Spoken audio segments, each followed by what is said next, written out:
સાંસદોએ ખાતાની વિગત જાહેર કરવાના મોદીના ફરમાન બાદ વીટીઓએ કરી તપાસ. સાંસદોના ખાતાની આંકડાકીય વિગતો આવી સામે. પાલિકા અને પંચાયતની પેટા ચૂંટણીમાં લહેરાયો ભાજપનો ભગવો. વાપી, ગોંડલ, કંસાઈ નગરપાલિકામાં ભાજપની ભવ્ય જીત. બોટાદના ગઢડામાં વકર્યો ભાજપનો જૂથવાદ. કોળી સમાજના મહિલા સભ્ય અન્યાય થયાના આરોપસર આપ્યું રાજીનામું. 1 ડિસેમ્બરે ગાંધીનગરમાં યોજાશે પાટીદાર અને સરકાર વચ્ચે બેઠક. ચૂંટણીના પરિણામને લઈને હાર્દિકે કહ્યું કોંગ્રેસે પાટીદારોને સાઇડલાઇન કરવાનો કર્યો પ્રયાસ. મહેસાણા બીઆર કરવે હાઈસ્કૂલમાં હંગામી શિક્ષકને વિદ્યાર્થીએ માર્યો માર. વિદ્યાર્થીની શરીરે થઈ ઈજા. અને લોકસભામાં આયકર સંશોધન બિલ પાસ. જેટલે કહ્યું 70,000 કરોડનું કાળું નાણું આવશે બહાર.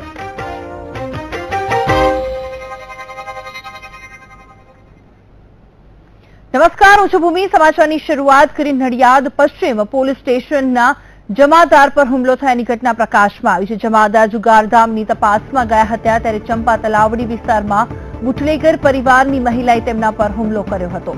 હાલ ઇજાગ્રસ્ત જમાદાર હોસ્પિટલમાં સારવાર હેઠળ છે અને પોલીસે આરોપીની અટકાયત કરી છે.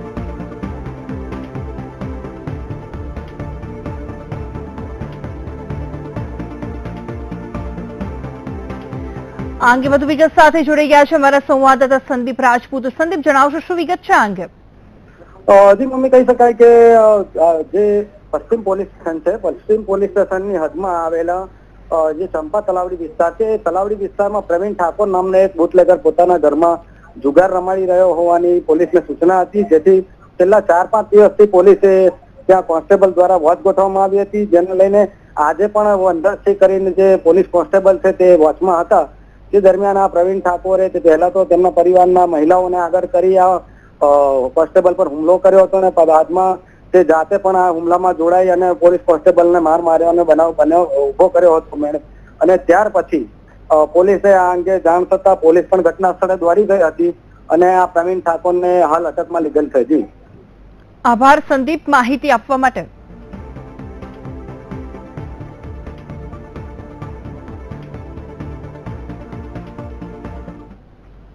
હવે વાત કરી નોટબંધીની જીત પર.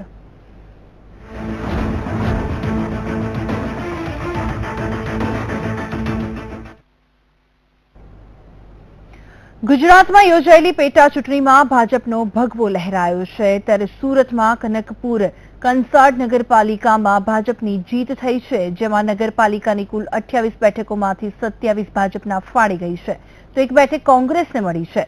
ભાજપની બહુમતીના પગલે નગરપાલિકામાં કેસરો લહેરાયો છે તો ગોંડલ તાલુકા પંચાયતની ચૂંટણીમાં ભાજપનો ભગવો લહેરાયો છે. કુલ 22 બેઠકોમાંથી 18 બેઠકો પર ભાજપને જંગી બહુમતી મળી છે ત્યારે 4 બેઠક પર કોંગ્રેસના ઉમેદવારે વિજય પ્રાપ્ત કર્યો છે ત્યારે કાર્યકરોએ રસ્તા પર આવીને ખુશી જાહેર કરી હતી તો વાપી નગરપાલિકામાં ભાજપનો ભગવો લહેરાયો હતો તો કોંગ્રેસના સુપડા સાફ થઈ ગયા છે. જી હા, વાપી નગરપાલિકામાં ભાજપનો વિજય થયો છે. કુલ 11 વોર્ડની 44 બેઠકમાંથી 41 બેઠકો પર ભાજપનો વિજય થયો છે જ્યારે 3 બેઠક કોંગ્રેસના ફાળે ગઈ છે, જેથી ભાજપના કાર્યકરો અને ઉમેદવારોએ ફટાકડા ફોડીને વિજય ઉત્સવ મનાવ્યો હતો.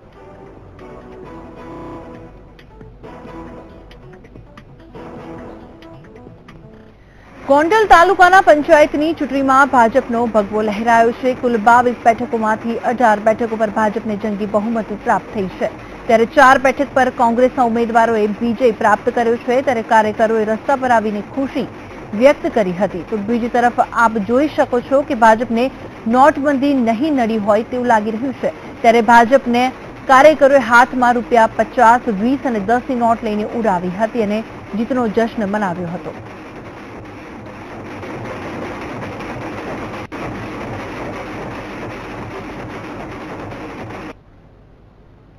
પેટા ચૂંટણીના પરિણામ બાદ ચોતરફ ખુશી મનાવવામાં આવી રહી છે. ગોંડલ, વાપી અને દ્વારકામાં ભાજપનો વિજય થતા ભાજપ નેતાઓએ આતશબાજી કરી વિજય ઉત્સવ મનાવ્યો હતો અને રસ્તા પર વિજય સરઘસ કાઢી જીતને વધાવી હતી.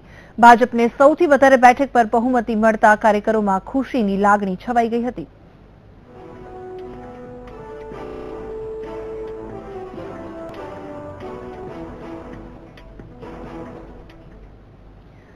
વાપી નગરપાલિકામાં ભાજપનો ભગવો લહેરાયો તો કોંગ્રેસના સુપડા સાફ થઈ ગયા છે। જી હા, વાપી નગરપાલિકામાં ભાજપનો વિજય થયો છે। કુલ 11 વોર્ડની 44 બેઠકોમાંથી 41 બેઠકો પર ભાજપનો વિજય થયો છે, જ્યારે 3 બેઠક કોંગ્રેસના ફાળી ગઈ છે, જેથી ભાજપના કાર્યકરો અને ઉમેદવારોએ ફટાકડા ફોડીને વિજય ઉત્સવ મનાવ્યો હતો।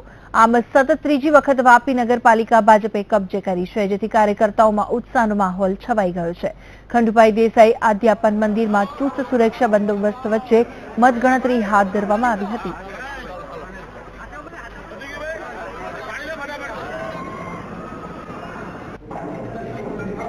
બનાસકાંઠા જિલ્લામાં પંચાયતની પેટા ચૂંટણીના પરિણામો જાહેર થયા છે, જેમાં નાગોદરા ભાખર બેઠક ભાજપના ઉમેદવાર રાજેન્દ્ર જોશીનો વિજય થયો હતો, ત્યારે ભાજપના કાર્યકરોમાં પણ ઉત્સાહનો માહોલ જોવા મળ્યો હતો। ભાજપ દ્વારા વિજય સરઘસ કાઢવામાં આવ્યું હતું, તો બીજી બાજુ હંમેશાથી કોંગ્રેસના કબજામાં રહેતી બેઠક ભાજપના ફાળે જતા કોંગ્રેસને મોટો ઝટકો લાગ્યો છે।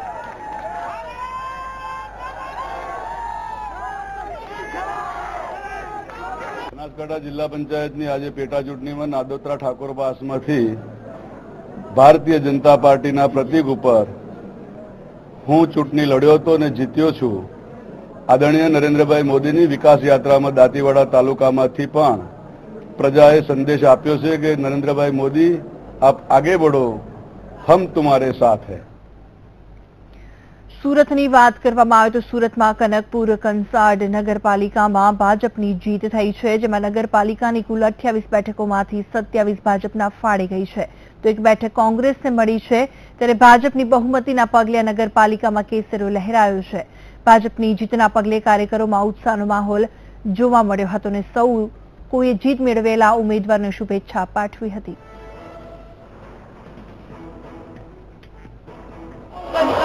નગરપાલિકાની ચૂંટણી હતી, જેમાં ફરી એકવાર બીજેપીનો જે ભગવો છે તે લહેરાયેલો જોવા મળી રહ્યો છે અને એની જે ખુશી છે તે જોવા મળી રહી છે। બીજેપીના જેટલા પણ ઉમેદવારો છે તેમનો જે વિજય સંકટ છે તે અત્યારે અહીંયા નીકળ્યું છે।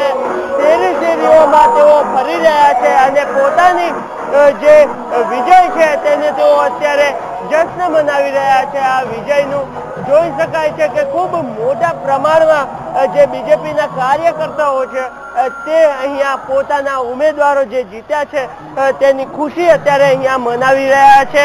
પોલીસ બંદોબસ્ત સાથે અહીંયા વિજય સરઘસ યોજવામાં આવ્યું છે અને જે ઉમેદવારો છે તેને તેઓ વધાવી રહ્યા છે। ઉલ્લેખનીય છે કે આ જે ચૂંટણી છે તે નોટબંધીનો જે મુદ્દો છે તેને લઈને મતલબ જે મુદ્દો છે તેને ખાસ મહત્વ આપવામાં આવ્યું હતું આ ચૂંટણીમાં અને પ્રચાર પ્રસારમાં એ મુદ્દો પણ ખૂબ મહત્વનો રહ્યો હતો। ત્યારે આ ચૂંટણીમાં જ્યારે બીજેપીનો વિજય થયો છે ત્યારે જે વિજેતા ઉમેદવારો છે તે નોટબંધીની હકારાત્મક અસર તેમને થઈ હોય અને લોકો દ્વારા આ જે નોટબંધી કરવામાં આવી છે નરેન્દ્ર મોદી દ્વારા તેને તેઓ સ્વીકારી રહ્યા હોવાનું પણ અત્યારે અહીંયા જે ઉમેદવારો છે તે જણાવી રહ્યા છે અને આ એક જે વિજય થયો છે તેને લઈને હવે આગામી સમયમાં બીજેપી પણ આ જ મુદ્દાને કે લોકો નોટબંધીના નિર્ણયને આવકારી રહ્યા છે તે પણ મેસેજ ફરતો કરશે। કેમેરામેન ચિંતન સંઘાણી સાથે નરેન્દ્ર રાઠોડ, વીટીવી। દાંતા જિલ્લાના પંચાયતની ચૂંટણીમાં કોંગ્રેસનો ભવ્ય વિજય થયો છે। કોંગ્રેસના ઉમેદવાર રવિરાજ ગઢવીનો ભવ્ય વિજય થયો છે, જેથી કોંગ્રેસ દ્વારા ભવ્ય સ્વાગત કરવામાં આવ્યું હતું અને કોંગી કાર્યકર્તાઓએ ફટાકડા ફોડીને વિજય મનાવ્યો હતો અને રવિરાજ ગઢવીએ અંબાજીમાં માતાજીના દર્શન પણ કર્યા હતા। મહત્વની વાત તો એ છે કે દાંતાનો મત વિસ્તાર એ કોંગ્રેસનો ગઢ કહેવામાં આવે છે અને અહીં કોંગ્રેસનો જ વિજય થાય છે। અગાઉ પણ રવિરાજ ગઢવીના પિતા તથા દાદા અહીંના ધારાસભ્ય રહી ચૂક્યા હતા। અંબાજી જિલ્લા પંચાયતની પેટા ચૂંટણીમાં મારો વિજય થયો છે। આ સીટ એ આજીવન કોંગ્રેસની રહી છે। ભૂતકાળમાં અમારા કોંગ્રેસના પક્ષથી ચૂંટાયેલા ડેલિગેટ પોતાના સત્તાની લાલચમાં પક્ષપલટો કરીને ગયા અને એનાથી આ સીટ ખાલી પડી, જેની પેટા ચૂંટણી યોજાઈને આજે મારો વિજય થયો છે। તો ઓખા નગરપાલિકા પેટા ચૂંટણીમાં બીજેપી ઉમેદવાર વિજયી બન્યા છે, ત્યારે નગરપાલિકા વોર્ડ નંબર 3 બેઠકમાં ભાજપનો વિજય થયો છે। આ પરિણામમાં 36 બેઠકમાંથી 21 ભાજપના ફાળે ગઈ છે, જ્યારે 15 કોંગ્રેસને મળી છે. ઉલ્લેખનીય છે કે નગરપાલિકાની ગત ચૂંટણીમાં વોર્ડનો 3 પર રોહિત સિંઘવા કોંગ્રેસના ઉમેદવારનો વિજય થયો હતો અને ત્યારબાદ ટૂંકા દિવસોમાં કોંગ્રેસ ઉમેદવાર રોહિત સિંઘવાએ રાજીનામું આપી દેતા બેઠક ખાલી પડી હતી. ત્યારે આ બેઠક ભાજપે કોંગ્રેસ પાસેથી આંચકી લેતા 286 માટેથી વિજય નોંધાવ્યો હતો. ભારતીય જનતા પાર્ટીના કાંતિભાઈ માવજીભાઈ ચાવડા કે જેમને 892 મત મળેલ છે એમને વિજેતા જાહેર કરવામાં આવેલ છે. 2 કેન્ડિડેટ હતા, કોંગ્રેસ પાર્ટીના અને ભારતીય જનતા પાર્ટીના. એમાંથી ભારતીય જનતા પાર્ટીના ઉમેદવારને વધારે મતો મળતા એમને ચૂંટાયેલા જાહેર કરવામાં આવે છે. કુલ 1520 નું મતદાન થયેલું હતું. એમાંથી 22 નોટા ને મત મળેલા હતા. 606 કોંગ્રેસના ઉમેદવાર કમલેશભાઈ રોસિયાને મળેલા હતા અને કાંતિભાઈ માવજીભાઈ ચાવડા જે ભાજપના ઉમેદવાર હતા એમને 892 મત મળેલા. બોટાદમાં ગઢડા ભાજપ શાસિત નગરપાલિકામાં ભાજપનો જૂથવાદ સપાટી પર આવ્યો છે, જેમાં કોળી સમાજને વારંવાર થતા અન્યાયના પગલે વોર્ડ નંબર 1ના ભાજપના કોળી સમાજના મહિલા સભ્યે રાજીનામું આપ્યું છે. કોળી સમાજ દ્વારા શહેર, જિલ્લા અને પ્રદેશમાં સ્થાન આપવાની માંગ કરવામાં આવતી હતી, પરંતુ તેમની માંગ ન સંતોષાતા આખરે વોર્ડ નંબર 1ના મહિલા સભ્ય વર્ષાબેન ચૌહાણે રાજીનામું આપ્યું છે. ત્યારે આગામી દિવસોમાં બીજા સભ્યો પણ રાજીનામું આપે તેવી સંભાવના વ્યક્ત કરાઈ રહી છે. છેલ્લા 20 વર્ષથી ગઢડા નગરપાલિકામાં ભાજપનું શાસન છે, ત્યારે કોળી સમાજના નેતા દ્વારા રાજીનામું અપાતા ભાજપના ગઢમાં ગાબડું પડ્યું છે. મારું નામ વર્ષાબેન ચૌહાણ છે. 3 મહિનાથી મહેનત કરવી છે, છતાંય અમને મળતું નથી. કોળી સમાજને ન્યાય નથી મળે, એ કારણે અમે રાજીનામું દીધું. કોળી સમાજની એક ભાજપ પાર્ટી પાસે એક માંગ હતી કે ભાઈ છેલ્લું હવા વર્ષ અમને પ્રમુખ બનાવે. અમે સતત જિલ્લામાં, તાલુકામાં અને અન્ય સ્થળોએ ધોમ રજૂઆત કરેલ છે, છતાંય એનું કોઈ પરિણામ આવેલ નથી. એટલે આજે 1 નંબર વોર્ડના વર્ષાબેન એમને રાજીનામું નગરપાલિકામાં ધરી દીધેલ છે. સ્થાનિક સ્વરાજ્યની ચૂંટણીમાં ભાજપનો કેસરીયો લહેરાયો છે, ત્યારે પરિણામ બાદ પ્રદેશ અધ્યક્ષ જીતુ વાઘાણીએ કહ્યું છે કે જનતાએ કોંગ્રેસની બોલતી બંધ કરી દીધી છે, તો બીજી તરફ કોંગ્રેસના પ્રવક્તા મનીષ દોશીએ આ નિવેદન પર ભાજપ પર વળતો પ્રહાર કરતા કહ્યું છે કે ભાજપની આ લોકતાંત્રિક ભાષા નથી. લગભગ તમામ ઝોનમાં, તમામ જિલ્લાઓમાં આ સ્થાનિક સ્વરાજ્યની ચૂંટણીઓ એ યોજાય છે. ચૂંટાયેલા સૌ જનપ્રતિનિધિઓ ભારતીય જનતા પાર્ટીના હું અભિનંદન આપું છું. ટીમ, જિલ્લા ભાજપ, મંડળ ભાજપના સૌ અધિકારી, પદાધિકારીઓ, કાર્યકર્તાઓને અભિનંદન આપું છું. અને જે પ્રકારે કોંગ્રેસ છેલ્લા ઘણા સમયથી અપ્રચાર કરતા હતા, એ અપ્રચારનો ભાંડો એ જનતાએ ખોલી નાખ્યો છે. કોંગ્રેસની રહેલી સીટો લગભગ પેટા ચૂંટણીઓમાં એ ભાજપે કબજો મેળવ્યો છે. 2 નગરપાલિકા કનકપુર, કંસાર 28 માંથી 27 ભારતીય જનતા પાર્ટી જીત્યું છે. 44 માંથી 42 એ વાપી નગરપાલિકા જીત્યા છે અને 18 એ ગોંડલ તાલુકા પંચાયત, 22 માંથી 18 એ ગોંડલ જીત્યું છે. આ લોકતાંત્રિક ભાષા નથી. આ પ્રકારની ભાષાનો ઉપયોગ ન થઈ શકાય. અહમ અને મદમાં પરિણામો થોડાક આવ્યા, તેમાં 2 નગરપાલિકાને મોટી રીતે રજૂ કરવામાં આવી રહ્યા છે માધ્યમ દ્વારા, પણ એ બંને નગરપાલિકા ભારતીય જનતા પાર્ટી પાસે જ હતી. વાપીમાં ચૂંટણી દરમિયાન કોંગ્રેસ પક્ષના ઉમેદવાર ઉપર હુમલા કરવા, ગોંડલની અંદર ધાક ધમકીથી ફોર્મ પાછા ખેંચાવવા અને આ બધી વાતો તમામ મીડિયામાં પ્રસિદ્ધ થઈ ચૂકી છે.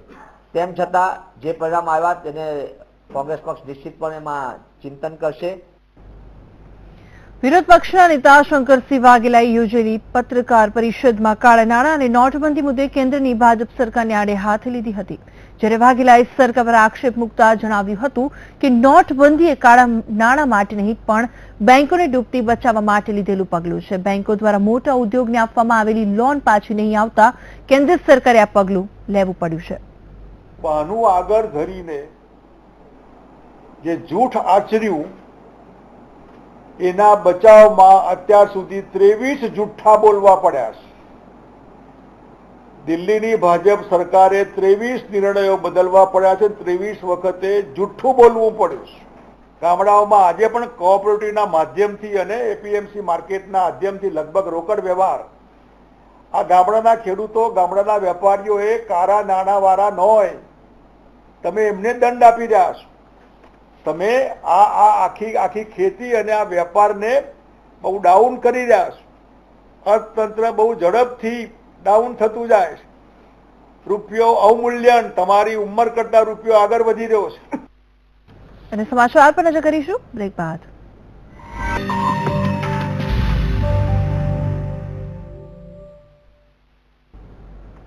બ્રેક બાદ આગળ વાત કરી. પ્રધાનમંત્રી નરેન્દ્ર મોદીએ પોતાના સાંસદો માટે ખાતાની વિગત જાહેર કરવાનું ફરમાન કરી દીધું છે. ત્યારે વીટીવી પાસે છે એક્સક્લુઝિવ આંકડા કે જેમાં માહિતી છે કે કયા સાંસદ પાસે કેટલા રૂપિયા છે.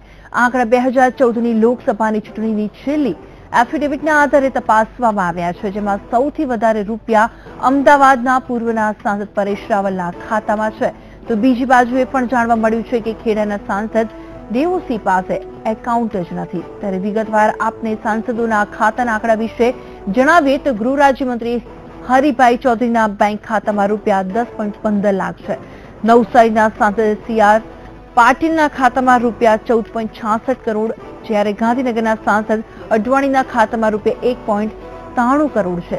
ત્યારે વાત કરીએ અમરેલીના સાંસદની તો કાછડિયાના ખાતામાં રૂપિયા 7.40 લાખ હોવાનું બહાર આવ્યું છે. આણંદના સાંસદ દિલીપ પટેલના ખાતામાં રૂપિયા 10.49 લાખ, બારડોલીના સાંસદ પ્રભુ વસાવાના ખાતામાં રૂપિયા 39.23 લાખ, જ્યારે ભરૂચના સાંસદ મનસુખ વસાવાના ખાતામાં રૂપિયા 9.44 લાખ છે.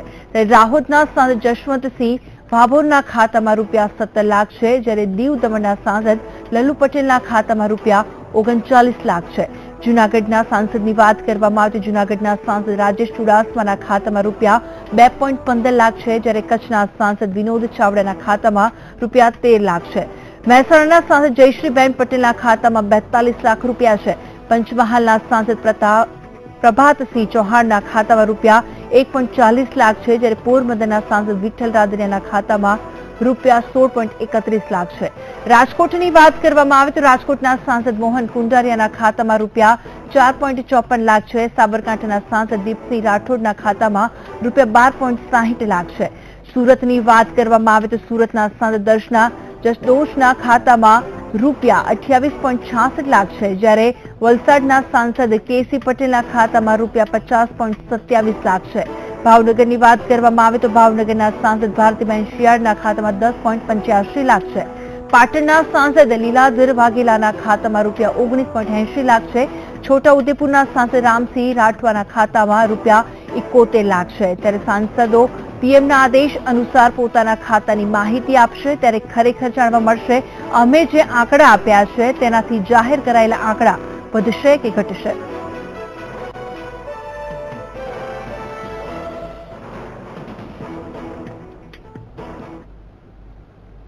રાજ્ય સરકારના આમંત્રણ બાદ ચર્ચા માટે નવી પાસની ટીમની રચના કરવામાં આવી છે અને પાસના 11 સભ્યોના નામ આ માટે જાહેર કરવામાં આવ્યા છે.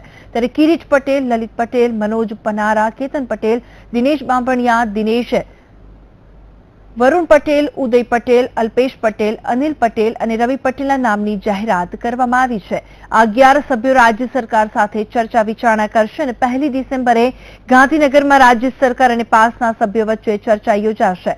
પાટીદાર અનામત આંદોલનનો ઉકેલ કઈ રીતે લાવવો તે અંગે પાસના સભ્યો અને રાજ્ય સરકાર વચ્ચે મંત્રણા થશે. મહત્વનું છે કે થોડા દિવસો પહેલા રાજ્ય સરકાર વતી નાયબ મુખ્યમંત્રી નીતિન પટેલે પાટીદારોના આંદોલનનો ઉકેલ લાવવા માટે પાસના સભ્યોને આમંત્રણ આપ્યું હતું અને ત્યારબાદ પાસ દ્વારા આ મુદ્દે ચર્ચા કરવા માટે રાજસ્થાનના ઉદયપુરમાં બેઠક મળી, જ્યાં મંત્રણા માટે સભ્યોના નામ નક્કી કરવામાં આવ્યા છે.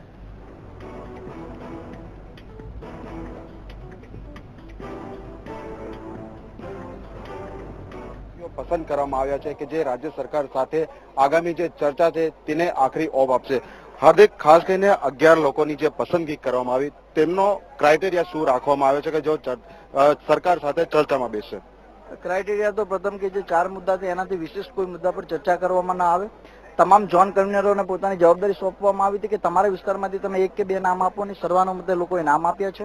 જેથી કોઈ એવી ચર્ચામાં ભાગરૂપમાં એવી ચર્ચા ના કરે કે અમને કીધા વગર આ લોકો મળી આવ્યા કે સમાજ સાથે કોઈ ફિક્સિંગ કરી નાખ્યું. કેમ કે સમાજના હિત માટે સમાજના વિશ્વાસ ઉપર એ લોકોએ સમાજે અમને જે ચૂન્યા છે, સમાજે અમારા પર જે વિશ્વાસ મૂક્યો છે, વિશ્વાસઘાત રૂપે આગળ ના વધે તો એ મુદ્દે અમે સરકાર સાથે ચર્ચા કરીશું. પ્રથમ મુદ્દો છે અનામત સમાજને મળવું જોઈએ. બીજો મુદ્દો છે પાટીદાર આયોગનું યોગ્ય નિરાકરણ સાથે એનું ગઠન થવું જોઈએ.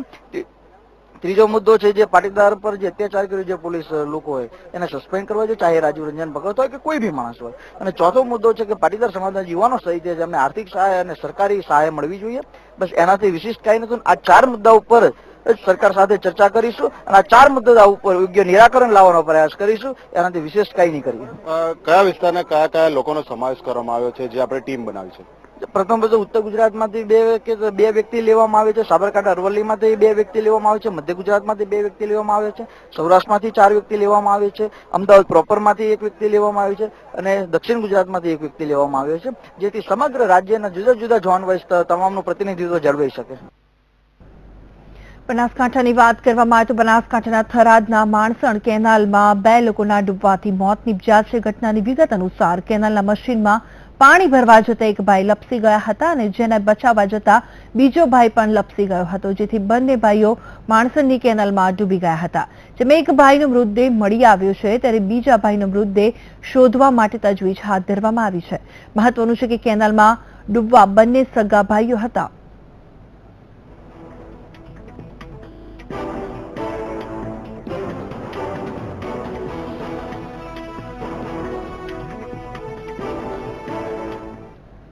અને સમાચાર પર નજર કરીશું બ્રેક બાદ. મહેસાણા જિલ્લામાં ગેરકાયદેસર રીતે વ્યાજખોરીનો વેપલો મોટા પ્રમાણમાં ચાલી રહ્યો છે ત્યારે મહેસાણા પોલીસે એક વ્યાજખોરી મામલે એક આરોપીની ધરપકડ કરી છે. ઘટનાની વિગત અનુસાર સ્વામિનારાયણ સોસાયટીમાં રહેતા દંપતી 2 વર્ષ દરમિયાન 5 લાખ રૂપિયા વ્યાજે લીધા હતા, જેના વ્યાજખોરોને આ દંપતીએ 30 લાખ રૂપિયા ચૂકવ્યા હતા. છતાં પણ વ્યાજખોરોએ ઉઘરાણી ચાલુ રાખીને 28 લાખની માંગણી કરી હતી.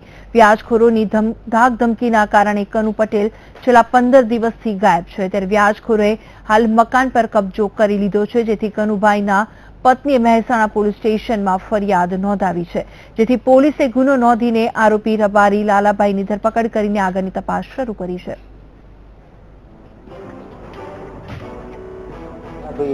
ઘરનો કબજો જમાવી અને એમના ઘર ઉપર કબજો જમાવી લીધેલો.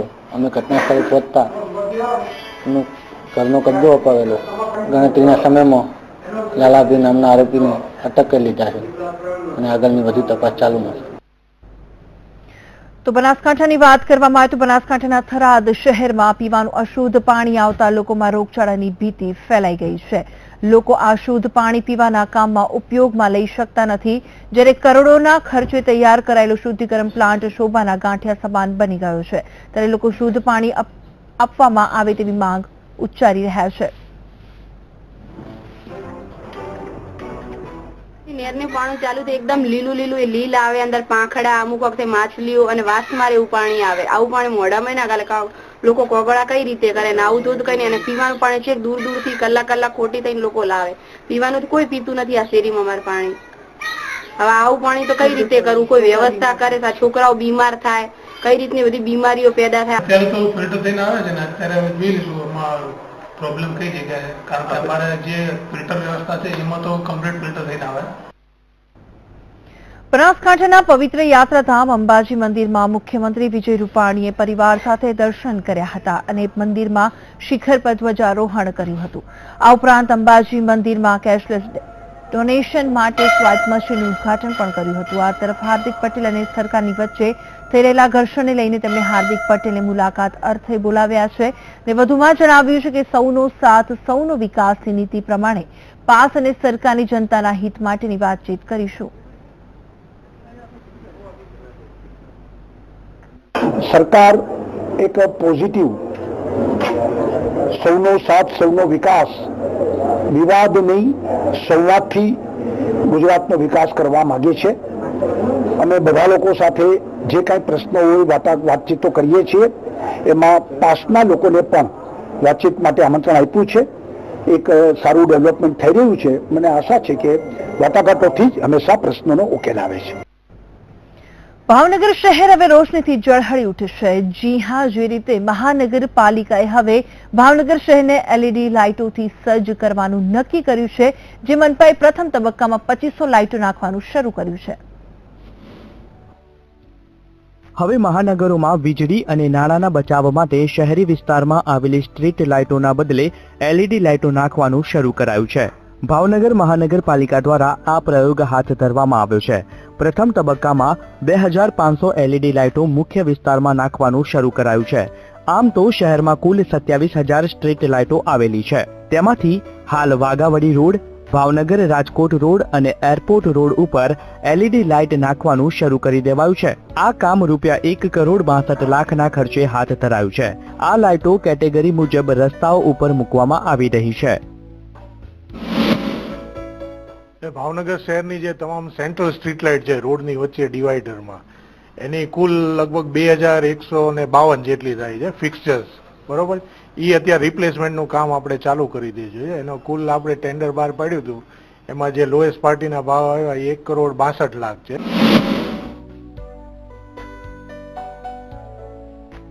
ભાવનગરમાં હાલની વાત કરીએ તો મહાનગરપાલિકાને દર મહિને ₹36 લાખનું બિલ આવે છે, પરંતુ હવે LED લાઇટો નાખવાથી 50% બિલમાં રાહત થશે. હાલ શહેરના વિવિધ વિસ્તારમાં આ કામ પૂર ઝડપે થઈ રહ્યું છે. પર્ટિક્યુલર આપણે અત્યારે આખા ગામ, મારું માનો કે એનર્જી બિલ જોઈએ રોશની વિભાગનું તો 35 થી 36 લાખ એવરેજ થાય છે મંથલી. તો એમાં આપણે 50 થી 55%, પણ એ તો તમામ જો બદલી થાય તો આપણે ગણીએ કે સીધું હાલ તબક્કે તો આપણે કુલ આપણી જો સ્ટ્રીટ લાઇટ ગણીએ ભાવનગર શહેરની તો 27,000 જેવી લાઇટ છે. એમાંથી હાલના તબક્કે મેં આપને કીધું એમ 2,152 જેટલી આપણે લાઇટ ચેન્જ કરીએ છીએ.